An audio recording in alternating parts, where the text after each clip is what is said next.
যাই হোক, বাটারটা মেল্ট করছে, আহা হা। ভর্তি আলু, এরকম স্টাফিংই দরকার আমার। গলা কি হয়েছে? এই তো ব্যাং হয়ে গেছে।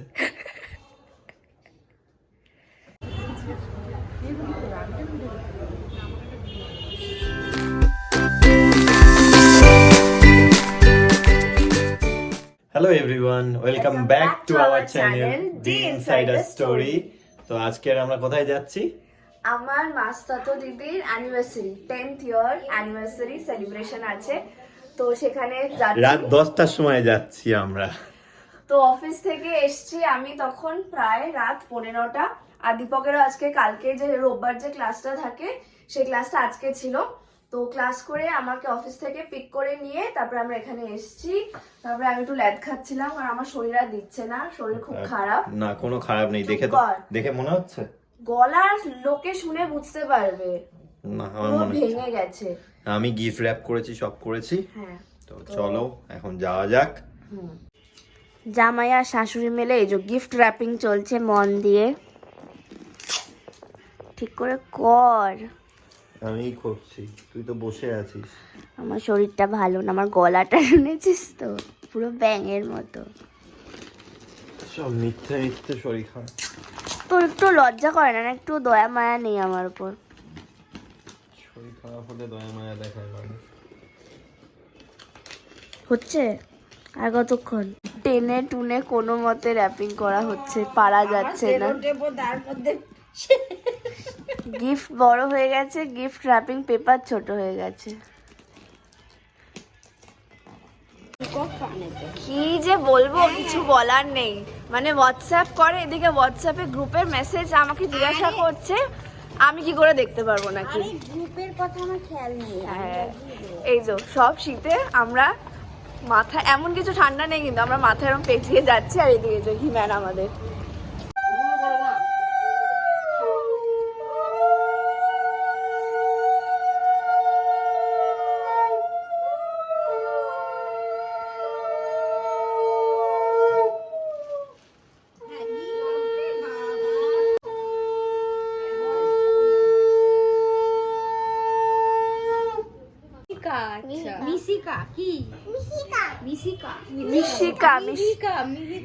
বাবা, একটা নাম,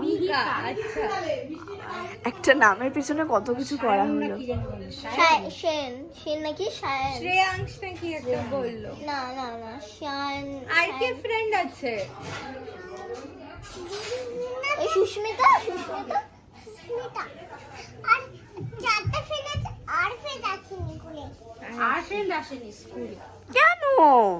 আর কতবার বসেছিলাম, একটা করে আসছে, দুটো করে আসছে, চার করে আসছে। তুমি সরস্বতী পুজোর শাড়ি পরবে? ঝাঁসি রানী লক্ষ্মী পেয়েছি। হ্যাঁ, স্কুলে যাবে? ও মা একটু বাবা এই মাসে আমি চাই নে, এই মাসে আমি চাই নে, চাই নে। তারপরে এই মাসে দেব না ঘুমাইনি। দাঁড়া, তার আগে গানের আবার রিদম আছে, ডিঙ্গি ডিঙ্গি ঝাঁটা হাতে ঝাঁটা, বালতি আর ঘর মোছার ন্যাকড়া। এবার ডিঙ্গি ডিঙ্গি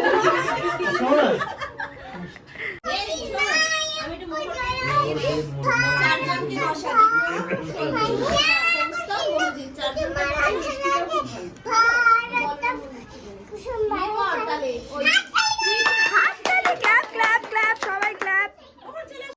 গুড মর্নিং এভরিওয়ান।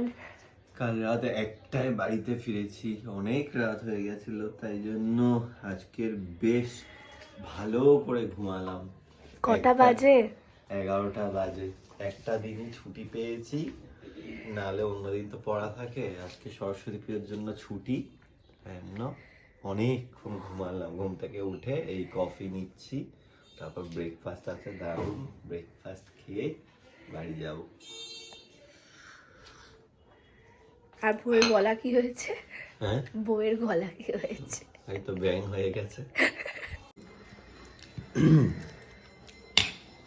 দুপুর 11টায় ঘুম থেকে উঠে, মানে সকাল 11টায় ঘুম থেকে উঠে আলুর পরোটা সাথে বাটার, একদম। কিন্তু এখন খাচ্ছিস, এখন কটা বাজে? এখন 12:15 বাজে। এটা ব্রেকফাস্ট না রে, এটা ব্রাঞ্চ, Brunch. এটা ব্রাঞ্চ। যাই হোক, বাটারটা মেল্ট করছে, আহা হা। ভর্তি আলু, এরকম স্টাফিংই দরকার আমার। কিরম হয়েছে?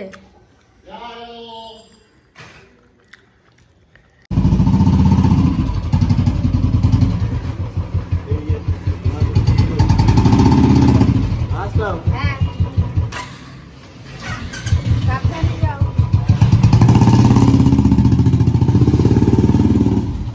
ছোটবেলায় সরস্বতী পুজোর জন্য কত এক্সাইটমেন্ট থাকতো।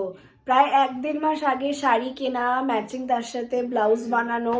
তো আস্তে আস্তে যখন বড় হতে থাকলাম, মানে অ্যাকচুয়ালি যখন অফিস জয়েন করলাম, তারপর থেকে সরস্বতী পুজোর এই ক্রেজ চলে গেছে।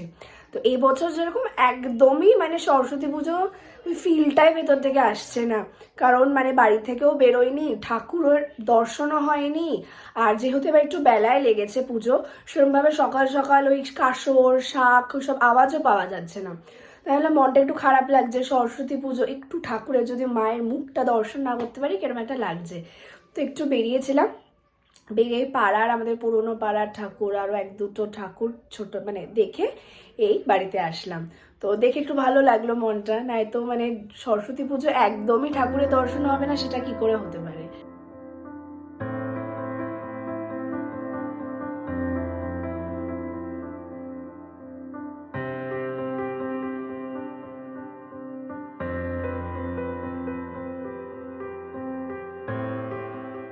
তো আজকে সরস্বতী পুজো, সবাই ঠাকুর দেখছে, ইভেন প্রমিও ঠাকুর দেখছে, ঠাকুর দেখতে বেরিয়েছিল। ওর কিছু কাজ ছিল, কাজ ছেড়ে ঠাকুর দেখতে গেছিল।